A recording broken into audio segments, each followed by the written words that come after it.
Seja bem-vindo ao canal Informação Cristã. Antes de continuar, deixe um like e inscreva-se no canal para continuar recebendo novos vídeos. Muito obrigado e que Deus te abençoe.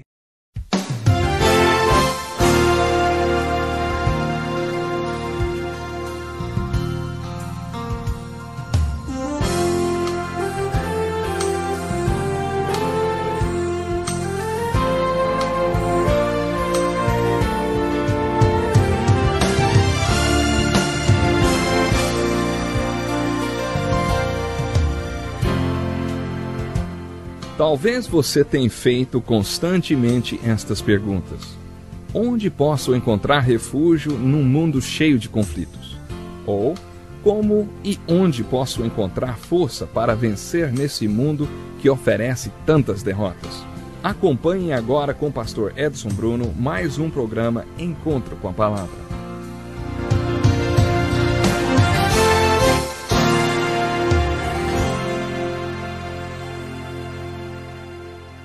Que alegria estarmos juntos para mais um programa Encontro com a Palavra. Continuando o nosso estudo do Velho Testamento, vamos retomar o livro de Josué, que é um dos livros da Bíblia que mais falam sobre a fé. Esse livro possui importantes ilustrações que nos ensinam o que é fé e como ela funciona. Já aprendemos que o livro de Números é um livro que fala sobre a falta de fé, sobre desacreditar. Mas o livro de Josué não. O livro de Josué é o oposto. Esse livro é sobre fé, é sobre acreditar. No livro de Êxodo lemos sobre a saída do povo de Deus do Egito. O prefixo ex, que em grego significa saída, é exatamente por isso que nós usamos essa palavra, que é êxodo ou êxodo. No livro de Josué, o povo entra na terra de Canaã, a terra prometida. Encontramos várias ilustrações sobre fé quando lemos sobre a entrada do povo na terra de Canaã. Há pelo menos 16 ilustrações diferentes sobre fé. Quando estudamos o livro de Josué e colocamos todas essas ilustrações sobre fé juntas, aprendemos como tomar posse dos nossos bens espirituais, ou como receber o carisma de Deus para podermos abundar em toda boa obra. A primeira coisa que vemos no livro de Josué é o que podemos chamar de perpetuação da fé. Logo no início, Moisés passa a capa de liderança para Josué, e que Josué ficou cheio do Espírito depois que Moisés pôs as mãos sobre ele, e isso todo mundo sabe. Você sabe, não? O povo de Israel obedecia a Josué seguindo os mandamentos que o Senhor tinha dado a Moisés. Depois que Moisés, o discípulo do Senhor, morreu, Deus falou com o assistente dele, Josué. O meu discípulo Moisés morreu. Você é o novo líder de Israel. Lidere o meu povo. Seja forte e corajoso. Você será um bom líder para o meu povo. A única coisa que você precisa é ser forte e corajoso e seguir toda a lei que Moisés deu a você. Porque se você tomar o cuidado de obedecer cada uma das leis, será bem-sucedido em tudo o que fizer. Relembre essas leis ao povo constantemente.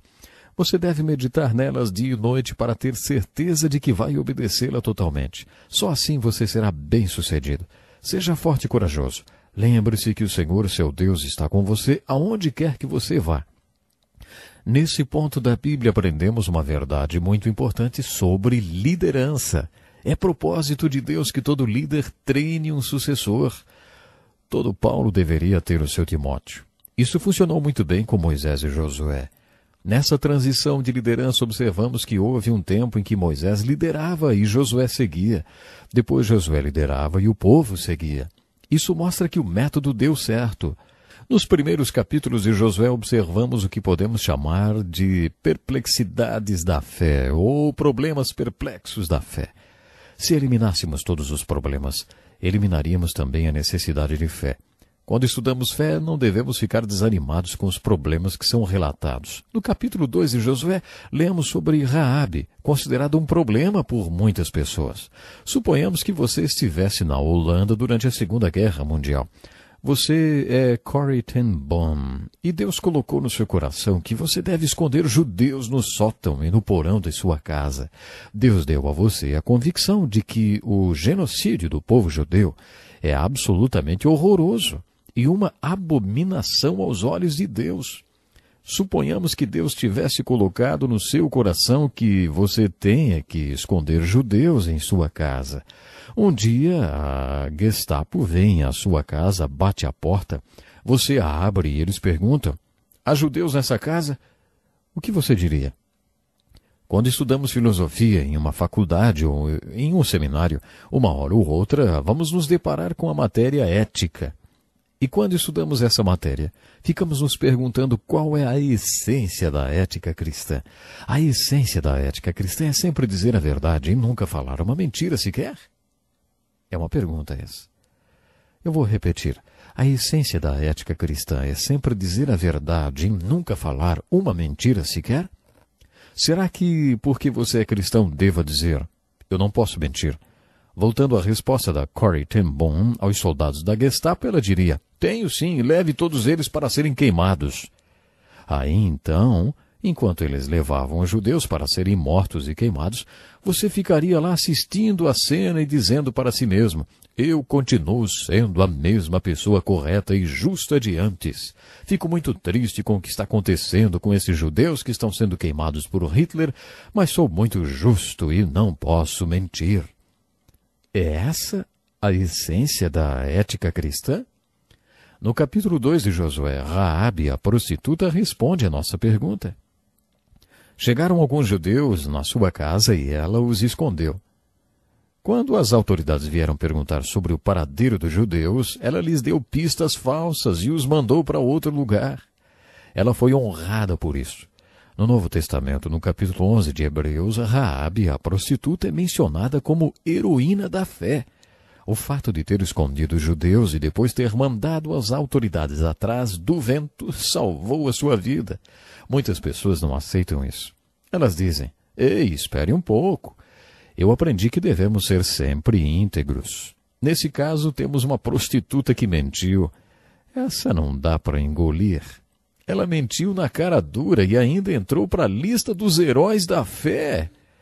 Para muitas pessoas isso é incompreensível e para outras é um problema. Se você prestar atenção nessa história, verá que ela não entrou na lista dos heróis da fé porque mentiu. No capítulo 11 de Hebreus nós lemos: pela fé, Raabe, a prostituta, não pereceu com os incrédulos. Quando os judeus espias foram para a casa de Raabe, a prostituta, ela demonstrou sua fé nas palavras que disse. Ela disse: eu sei que o seu povo representa o Deus vivo e verdadeiro. Muitos na cidade estão morrendo de medo. Sabemos que Deus está com vocês. Quando vocês entrarem aqui nessa terra, prometam-me que não me matarão. Os espias então fizeram um acordo com ela. Eles disseram: pegue um cordão vermelho e amarre-o à janela de sua casa. Sua casa era no muro de Jericó. Os muros eram tão largos que as casas eram construídas no topo deles. É claro que o cordão vermelho pendurado na janela é uma linda figura da salvação, como a Arca de Noé, lá atrás no livro de Gênesis. Eles disseram para ela: amarre esse cordão vermelho à sua janela e todos da sua família que estiverem dentro da casa serão poupados. Todos na cidade serão mortos, mas você será salva. Por que ela foi salva? Por que ela escondeu os espias e mentiu por causa deles? Ah, não, ela foi salva porque creu.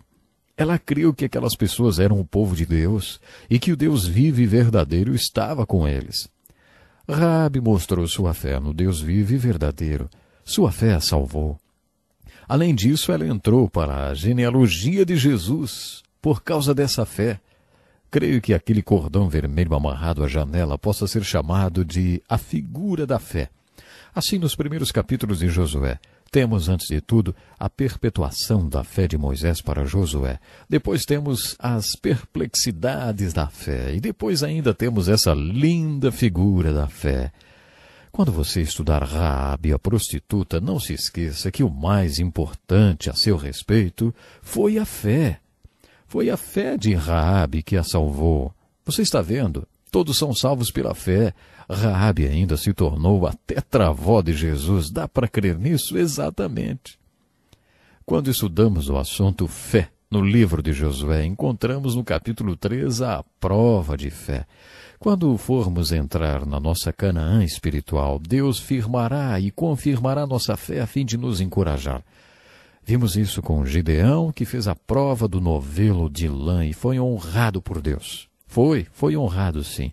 O Salmo 37, 23 diz: os passos do homem bom são confirmados pelo Senhor. Isso significa que quando tomamos um passo de fé, Deus nos abençoa, confirma esse passo e nos encoraja, para que saibamos que estamos andando no caminho pelo qual Ele nos dirige. Deus foi severo com o povo no livro de Números. Ele disse: eu provei para vocês 10 vezes, fiz 10 milagres, mas mesmo assim vocês não se apropriaram dessa fé, mesmo eu tendo provado e confirmado 10 vezes. Portanto, Deus confirma nossos passos. No livro de Josué, ele fez isso. Deus firmou Josué e mostrou para o povo que suas bênçãos estavam com Josué, assim como estiveram com Moisés. Depois disso, Deus operou milagres para o povo.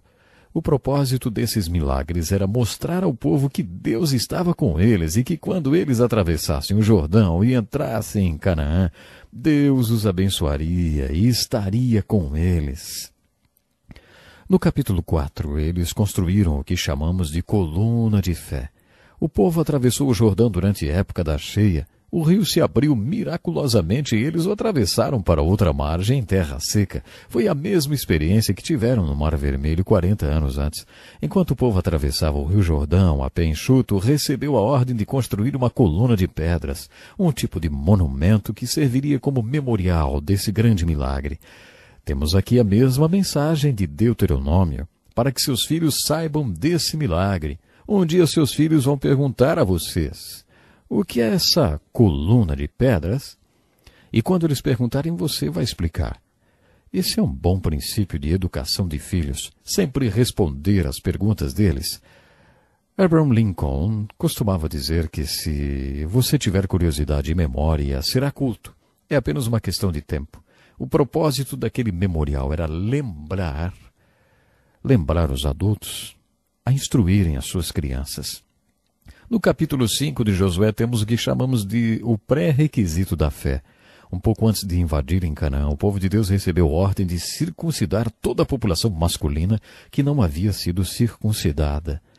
Você deve se lembrar que a primeira geração morreu no deserto. Essa era a segunda geração do povo de Deus e os homens não tinham sido circuncidados.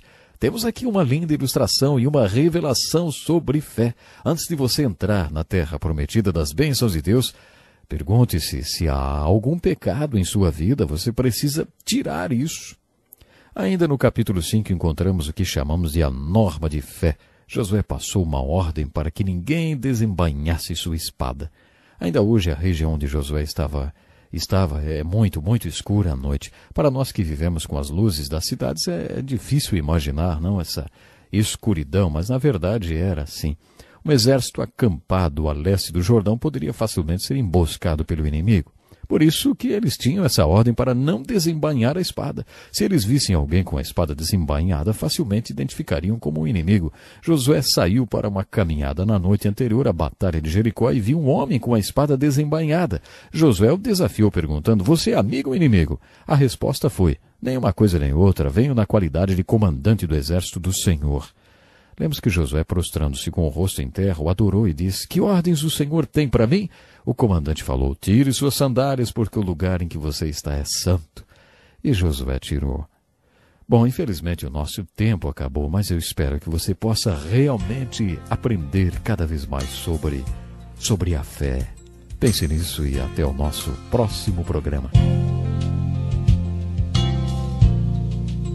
Que lição importantíssima. Obrigado, pastor Edson Bruno. Prezado ouvinte, coloque em prática o que você ouviu aqui. Sem dúvida, sua vida será grandemente abençoada. Este é um estudo escrito pelo Dr. Dick Woodward, na voz do pastor Edson Bruno. Escreva-nos e solicite o material. Nosso endereço é Encontro com a Palavra, Caixa Postal 2011, CEP 89201-970, Joinville, Santa Catarina. Até o nosso próximo encontro com a Palavra.